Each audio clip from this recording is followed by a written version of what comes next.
It's time now for the week that was. Let's take a look at the top stories that made headlines around the globe this week. Starting off with General Hydrocarbons Limited, the operators of the oil mining lease, OML 120, on Friday, who's reacted to the business disagreement with First Bank of Nigeria Limited, noting that having rescued the bank at its lowest, it won't be a party to destroying the relationship both parties currently enjoy. The wholly owned Nigerian company in deep offshore Nigeria, in a statement signed by its chairman, Prince Nduka Obaibena, reaffirmed its commitment to resolving its ongoing dispute with the bank, highlighting the successes achieved throughout the partnership. GHL also emphasized its role in saving First Bank from financial distress while simultaneously discovering crude oil, a development capable of raising Nigeria's crude oil production.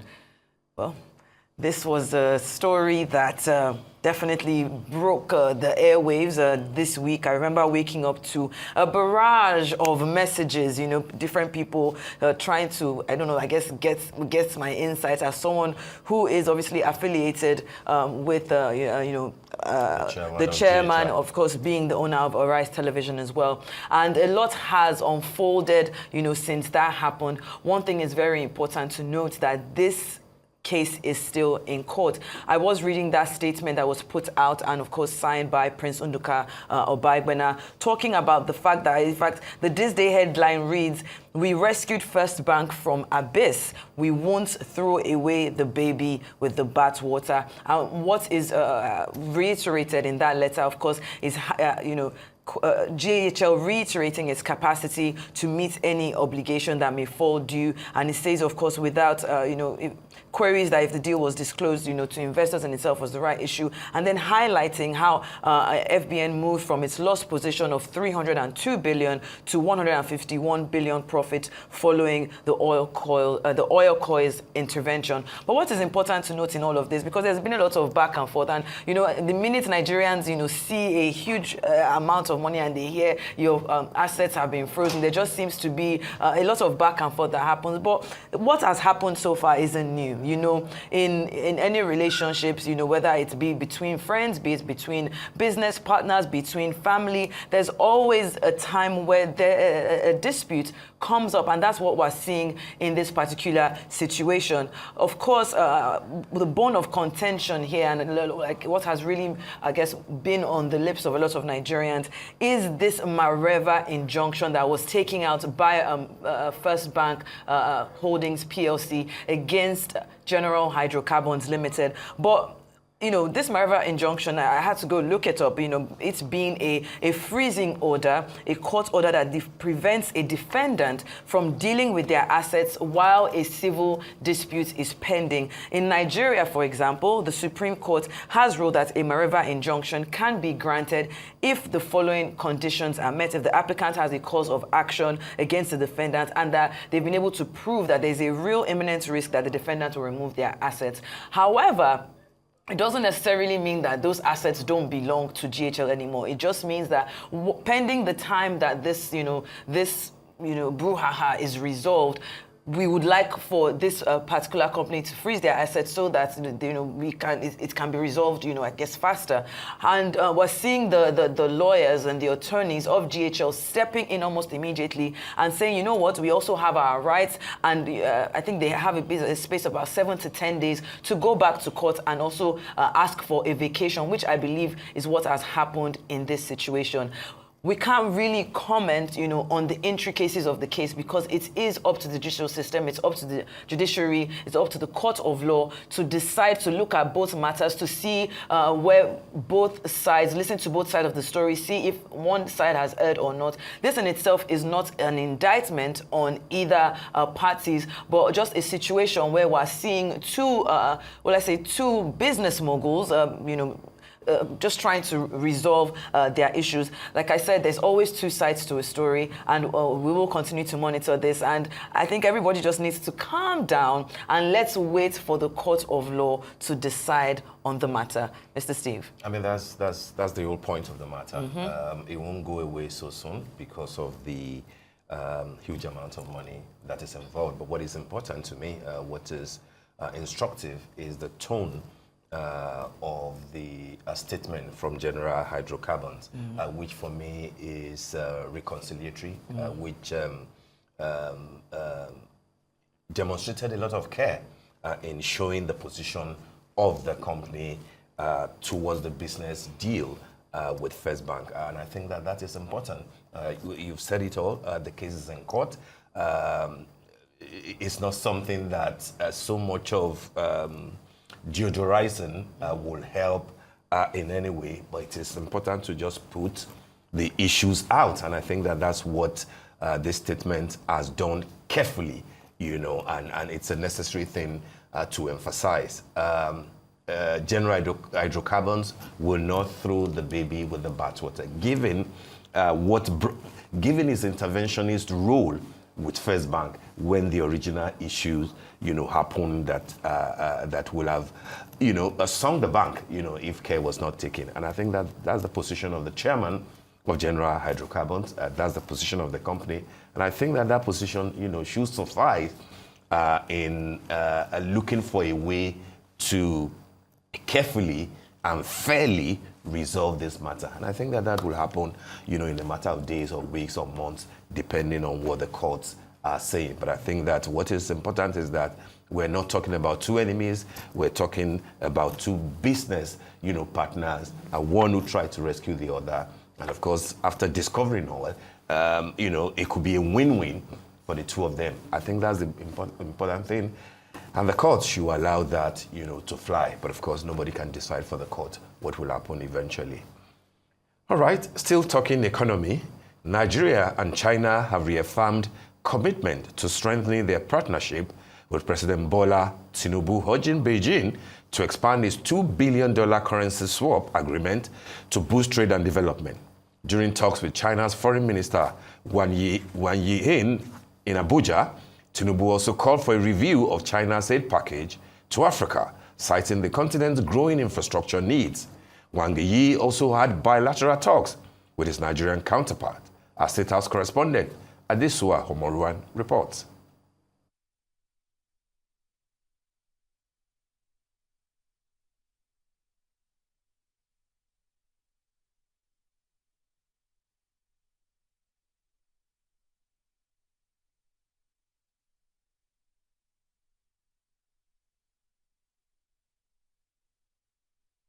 Agreement with Nigeria, saying a higher facility would drive trade and accelerate infrastructure development.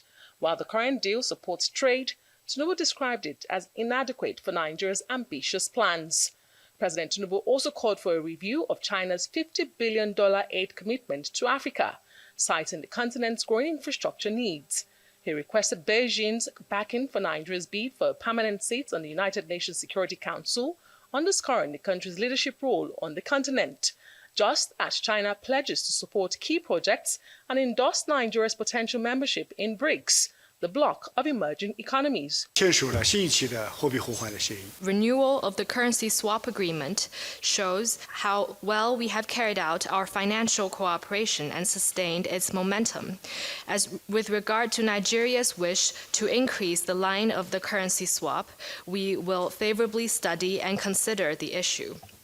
Our cooperation is going well in many ways in terms of finance. For instance, we welcome the panda bonds to be issued. We welcome Nigeria to issue panda bonds in China because we have full confidence in Nigeria's credibility. And by issuing panda bonds, Nigeria will gain good revenue and the safety is guaranteed. Through financial support, we are working to contribute to Nigeria's infrastructure development, in particular railway. Just a few days ago, Chinese banks supported, through financial funds, the building of the Phase 3 of the railway modernization project, and it has been delivered. So there are many details that are taking place between our cooperation. Security cooperation was another key focus, with both nations firmly rejecting foreign interference in Africa and stressing African-led solutions, as Wang Yi announced the 1 billion yuan military aid package, and Nigeria's Foreign Minister, Yusuf Tuga, emphasizing that private military companies are not a solution, advocating instead for partnerships with China. Let us shun this idea of allowing others to come in to solve our problems for us. So private military companies, as far as we're concerned, it doesn't matter whether they're from north, south, east, west, we don't think it is going to provide the panacea. 推动全球安全倡议在非洲落地生根。 China will firmly support Africans in addressing African issues in the African way. African people are the real masters of this continent. They have every wisdom, capability, and right to resolve their own issues. Nigeria is an important country in Africa and the chair of ECOWAS. It plays an important role in safeguarding peace and stability in Western Africa and the Sahel region. China supports Nigeria in rallying countries in the region to achieve strength through unity, to build synergy through reconciliation, and to promote security through cooperation in order to achieve peace and stability in the region. 商来化解矛盾分歧。 Meanwhile, Tuga, during an earlier meeting with his Chinese counterpart, said Nigeria will keep to the terms of its Memorandum of Understandings reached with China in September of 2024, while giving assurance that the MOUs are currently at various stages of implementation. He says Nigeria will continue its support for China, including the One China principle. Nigeria reaffirms its commitment to the terms of the MOUs, which are currently at various stages of implementation. Importantly, we formalize the upgrading of our relationship from a strategic partnership to a comprehensive strategic partnership. Yi says he is in Nigeria to discuss on how to deliver on the MOU Forum on China-Africa cooperation and discuss how to deliver on the 10 partnership actions reached at the meeting held in Beijing. Excellency. An important meeting there from China's Foreign Minister Wang Yi. At the time that Nigeria needs all the collaborations, to stay afloat and to stay relevant. So I think that meeting, was quite important. And the message of the president, even though, of course, he was, he didn't need to be there personally, given that it's a ministerial kind of a thing, was, the need to continue to boost the currency swap agreement between the two countries, Nigeria and China, given that, China has become, one of our biggest trade partners, globally. I do not think that we can write the story of a contemporary railway development in Nigeria without mentioning China, without their involvement. I also like the fact that the angle of security was brought in there in the entire discussion, and both countries agreeing that no external interference is necessary. Let Nigeria, let Africa solve their security needs on their own. So for me, looking at it from the point of view of economy, point of view of trade relations, point of view of security, I think that was an important meeting that the principal players should take further and to also applaud what the president said in asking China to take seriously the matter of the currency swap, which I believe would help Nigeria's currency, Naira, which is experiencing a lot of issues. Trials and tribulation. I mean, I definitely agree with you. This proposed $2 billion currency swap with China holds a very transformative potential for the country, addressing present economic challenges like rising debt, but most importantly, the dollar dependency. By trading in yuan, Nigeria can streamline imports, stabilize its currency, and reduce exchange costs. But lessons from the 2016 swap highlights the need for transparency, effective execution, and balanced international relations. Partnerships with China can offer significant opportunities, but Nigeria must always make sure, because our problem is always in execution. So navigating risks like debt transparency and strained Western ties is very important. There are a lot of pluses to this, but the risks and challenges still falls on the over-reliance on China to lead economic vulnerabilities like debt traps and limited negotiating power. There's the governance concerns. There's a bit of skepticism about China's financial practices, particularly through institutions like the Asian Infrastructure investment bank that a lot of people are saying may deter broader international support. Strengthening ties again with China might strain Nigeria's relationship with the U.S. and other Western partners, impacting access to financial networks like SWIFT. But then on the other hand, there are good things about it. When we talk about this currency swap in itself, just to reiterate, I'm always open for these kind of deals that reduce the pressure on your on your everyday citizen. But as with other policies like I mentioned, like the one in 2016, where we didn't see an effective execution of that particular deal, I do hope that would not be the situation. It's a good thing if it's done properly. But now let's move on to the United States, where the two biggest wildfires, actually now three, with the Kenneth fire ravaging the Los Angeles area, have killed at least 10 people and burned more than 10,000 homes and other structures. State officials have called on more people to heed evacuation orders after a new blaze ignited and quickly grew. Now, the Kenneth fire started late Thursday in the San Fernando Valley, just 2 miles from a school serving as a shelter for evacuees from another fire.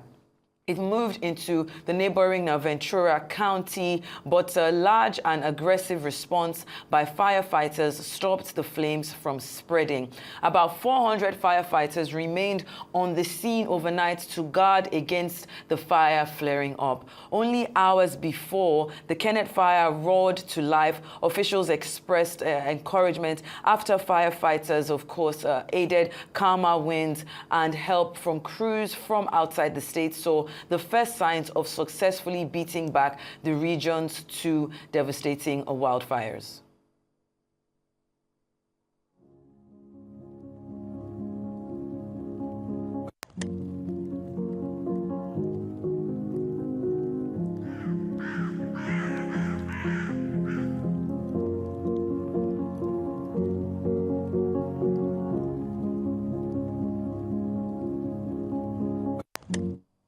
In the meantime, as the week draws to a close and Hollywood's community continues to rally and show support for colleagues and firefighters in the wake of the wildfires, it has given many of them pause to reflect on the week that started full of celebration at the Golden Globes.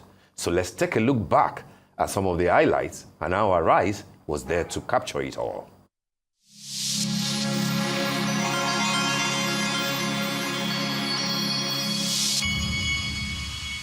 This week saw Hollywood officially fire the starting pistol for award season in A-list fashion, the 82nd Golden Globe ceremony.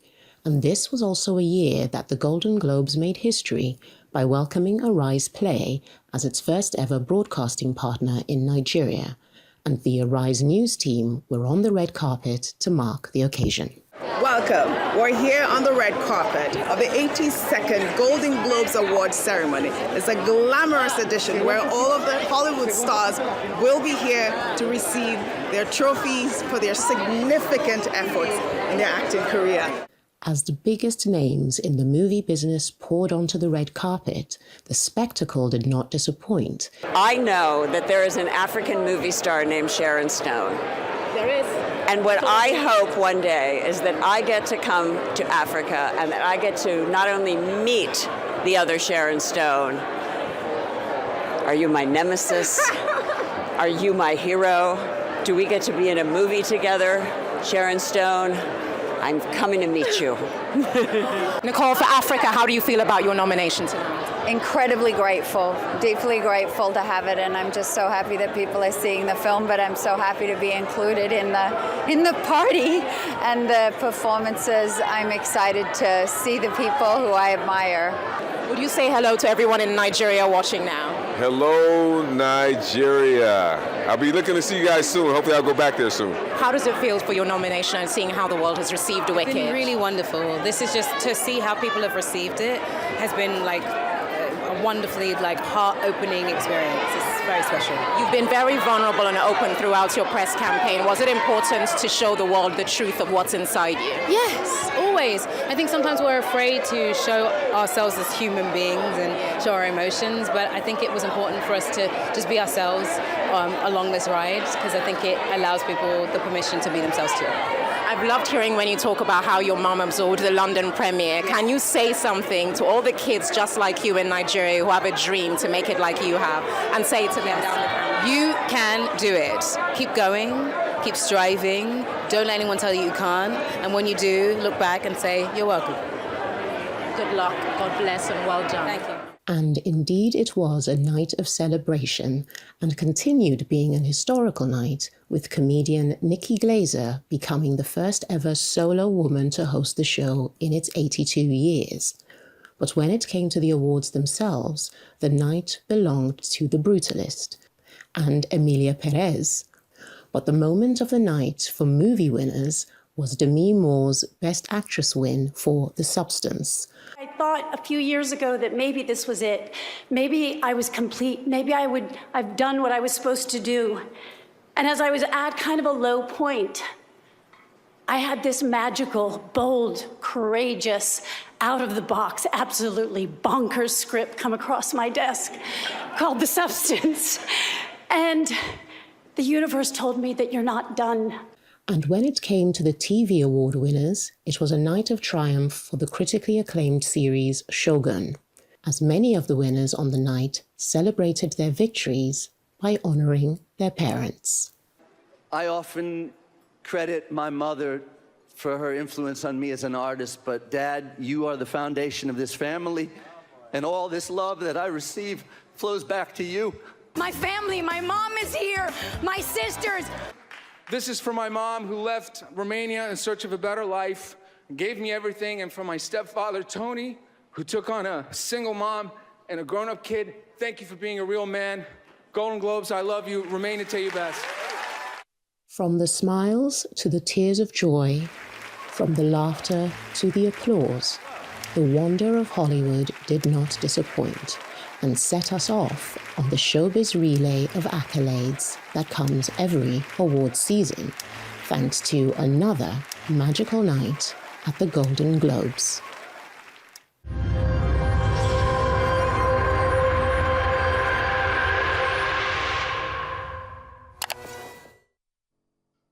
Well, that was some of the highlights from the 82nd Golden Globe Awards, which took place earlier this week. And you can see more highlights from the red carpet, as well as stream the award ceremony itself if you missed it on the Arise Play streaming platform now. But so let's quickly touch on, what has happened in Los Angeles. It started off, we're very excited last week, Sunday, about the Golden Globes. Of course, Arise is fully on award season. We're going to be on ground for the Golden Globes, for the Oscars, for the Grammys, for the BAFTAs as well. But then it's quickly shifted, the attention quickly shifted to the wildfire. To the wildfires, very devastating wildfires. And when the news broke, I know a lot of people reaching out to their loved ones to make sure that they had evacuated, reaching out to make sure that they were not in close proximity to it. And there's been a lot of developments. Of course, even just on Thursday, the fire Kenneth Fire also added to it. At least 6 fires burning across the Los Angeles County, At least 11 people have died, with officials warning that the true toll won't be clear until it's safe for investigators to go into the neighborhoods. But more than 100,000 people are under evacuation orders, and this is according to the Sheriff's Department on Friday, with tens of thousands more under warnings. California's governor is calling for an independent investigation into what caused some hydrants to lose water pressure during the height of this week's firefight. And, at least 10,000 properties have been destroyed and entire neighborhoods have been flattened. Firefighters have made progress with the Hurst fire at 70% contained and the Kenneth fire at 50% contained. And as for the largest blazes, officials are saying that the Coastal Palisades fire is at least 8% contained. We saw that press briefing with the current, outgoing Vice President of the United States, Kamala Harris, and Joe Biden. She canceled her last engagement in her tenure, and even Joe Biden as well canceled his last engagement. He was supposed to go see Pope Francis, but this was the focus, and there was a press conference that was held just, trying to investigate and see exactly what can be done about, these fires. I think it was yesterday or on Friday, there was actually an arrest that was made. A young man who had gone back, to the Palisades to go start another fire, which is ridiculous to me. But what I would just say is, for the people who have, lost property, who have lost loved ones, who have lost prized possessions, just to hang in there, and hopefully this in itself will pass. I saw a statement that Airbnb put out around that time where they offered about 21,000 homes, just puts it out there on the market for those who didn't have anywhere to stay. I know even different private organizations seeing what they can do to help. A really sad way to start off the 2025. Absolutely. A very sad, development. Like you said, we're all celebrating, the winners and the near winners of the Golden Globes, and then all of a sudden, my own first worry was to say,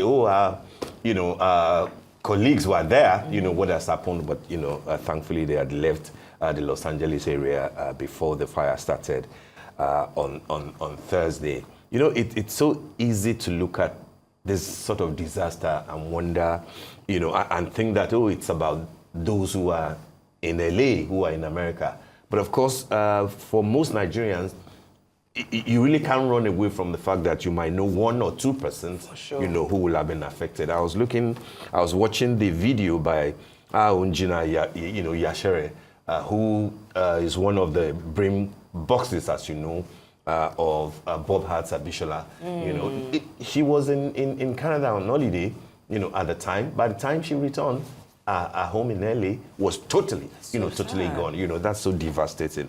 Clear disaster that ought to have been curtailed in a way, but because it's a disaster foretold, people have been talking about how will California be able to cope if a certain level of wildfire happens. But it looks to me like, like there was a lot of politics, at play.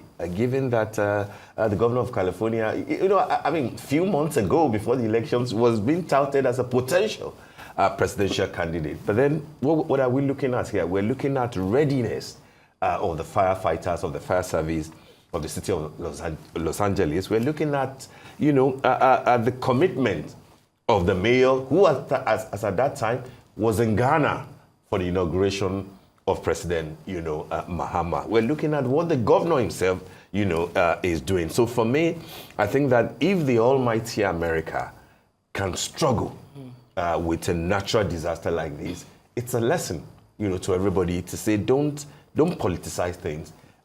Always be ready, give it your best shot. Because how can we be talking about of reducing, of almost saying defunding the fire service, few months to this kind of a thing?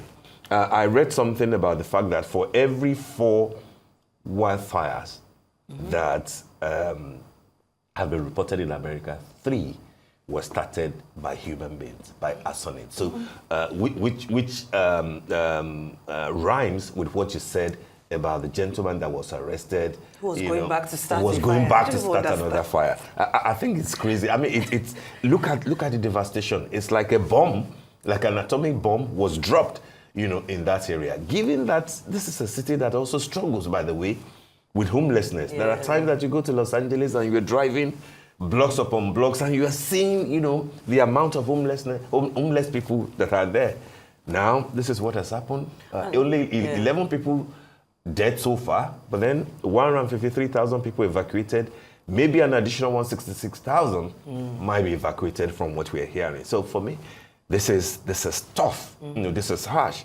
A number of friends that we have in the Los Angeles area, we were discussing with a few people who are on the same, jury of African Movie Academy, was with us, and they said, okay, we're not particularly affected by the fires, but we're affected by what is happening. The air that we breathe, the neighbors that have lost houses, everybody is struggling at this time in Los Angeles. And just to touch on that, like even during the press conference that was held by Kamala Harris and Joe Biden, she did mention the fact that insurance companies are actually canceling their contracts with people that are supposed to be covered for this fire. And, you know, it just makes you wonder, like imagine you've been paying your insurance diligently and then the one time that you actually need them desperately. I think LA Times reported about, you know, we're talking $8 billion already, you know, in terms of, you know, possible insurance claims. So you can imagine how the insurance companies will feel. Mel Gibson lost his home, you know, in the Malibu area. I think one of the nominees at the Golden Globe also lost his home. You know, so this is devastating, and I hope that America, particularly LA, will survive it. Our hearts are with them, and we hope, of course, that America will live to its billing of being God's own country. All right, that was all on the week that was segment. But before we move on, let's touch on a couple of stories making the rounds. And we start with their board from home here, where first, a possible turning point has been reached in the battle for Kano's traditional seat. The Court of Appeal has vacated the order by the Federal High Court in Kano that nullified the reappointment of Sanusi Lamido Sanusi as the 16th Emir of Kano. The appellate court held that the Federal High Court has no jurisdiction to dabble into Kano State chieftaincy matters. It also ruled that the Kano State High Court, which stopped Aminu Ado Bayero and 4 other deposed emirs from parading themselves as emirs, breached Ado Bayero's right to fair hearing. It subsequently ordered the Chief Judge of the Kano State High Court to reassign the case filed to another judge that will hear the matter. Sanusi's reinstatement came after the Kano State House of Assembly passed a new law scrapping the 4 emirates created in addition to the Emir of Kano. The emirates were created by a 2019 law under the leadership of former Governor Abdullahi Ganduje. Meanwhile, the U.S. government says it has returned $52.88 million linked to the former Nigerian Petroleum Minister, Diezani Madueke. This amount was reportedly traced to assets forfeited by Galactica, a firm connected with the former Petroleum Minister and her associates. U.S. Ambassador Richard Mills Jr. and Nigerian officials led by the Attorney General and Minister of Justice Lateef Fagbemi formalized the agreement at the Ministry of Justice in Abuja on Friday. The U.S. envoy said the funds would be managed with transparency under the supervision of the World Bank and the International Institute of Justice. Well, that's all on those updates.